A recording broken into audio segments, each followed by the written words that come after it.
Okay.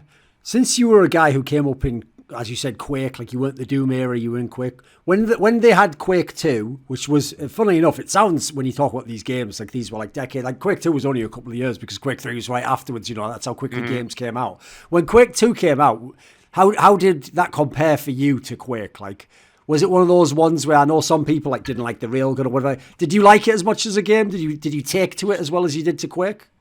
I did. I don't and I think that I was very good at it. I don't know how good I could have became at it because of the whole modem situation that I was stuck on and being sort of isolated out in the Bay Area and not being, you know, I didn't have that office in Los Angeles to compete with, all these people all the time. But um, I I do think Quake 2 was a great game. I don't think it was as good as Quake 1. I don't know that any of the Quakes were as good as Quake 1.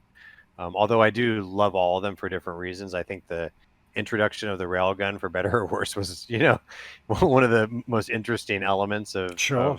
of Quake 2. And I was always, and you talked to Machiavelli about this, is I told him, and he knew it was my mantra, is like, sometimes you got to go for the Hollywood shots and the Hollywood plays, and you've got to Right. You go just for got to go for broke. the home run, as it were. Sometimes you got to go for broke, not only to Yes. win, but also just because, like da da da da da da Yeah. Of ESPN, course. and that was my probably my biggest weakness in my game, is that to I like to remove that element of my mind from my element of my gameplay, and I really kind of played on instinct. And I think my instinct was very, very aggressive, and a lot of times it worked out, and a lot of times it didn't. And I think that the railgun was the ultimate temptation for someone like me and Right. someone like Machiavelli and someone like Immortal, who had a very, very honed skill and ability to just have ridiculous aim and pull off Yes. ridiculous shit with those guns. And rather, it's you see it all the time, even in Quake Champions, when you pop someone in the air and someone goes with a rail instead of a lightning gun, and it's like, in Quake 2 would have been the chain gun, but it's like there are just do's and don'ts for competitive play now because the skill level is so high that, like, Sure. you don't see that really often except from the big balls guys, like, 04 did it a lot, CZM. I Sure. remember playing, CZM came to the GGL offices when we were still gaming a lot from the GGL offices. I remember him, watching me play.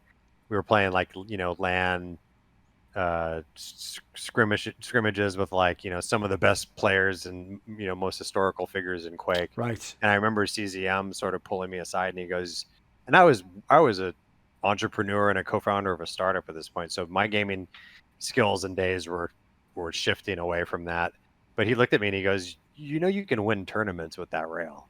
Like, and which is quite a compliment coming from the guy Sure. who became Yes. one of the most robotic, you know, One of the arguably best rails of all time. Yeah. cyborg railers of all time. So I think that was one of the most special things about Quake is, and like you said, that these games had relatively quick turnover, and some people excelled more at Quake 2 than they did at Quake 1, and then some people excelled more at Quake 3, and then we start to see, like, esports really starting to develop through Counter Strike and all that stuff. But it was really awesome to see the generations develop after us, the fatalities, the CZMs, the 04s. I mean, these were all people, we were all hanging out in our IRC channel together, which is, a Discord is a glorified and, In a way, better yes. featured Yes. IRC. And if I wasn't playing so many goddamn games, I probably would have come up with something Sure. like this myself. But really cool, awesome community that developed. And it's I don't really go into retrospect like this, so I'm really grateful for this interview because esports was such a big part of my life, and there's so many great memories and so many Sure. things that I'm fond of, and I try to evaluate my position in it, and I feel really good about what I did both as a player and as a contributor to the growth of esports. But it's really humbling to think about where it is now, and how that legacy of players really did come out of that era, and the Counter Strike players.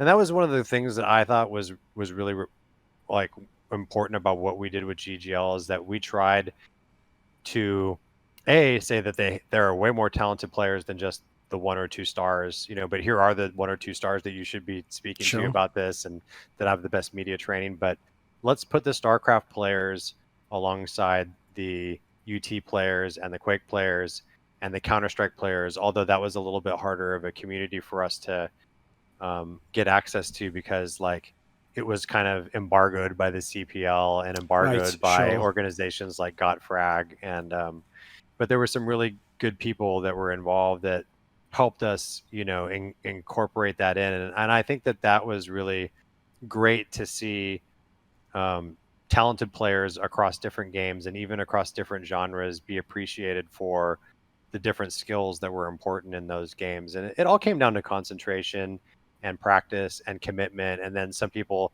had the raw skill factor, that was the coefficient of like, their Right. their gaming style.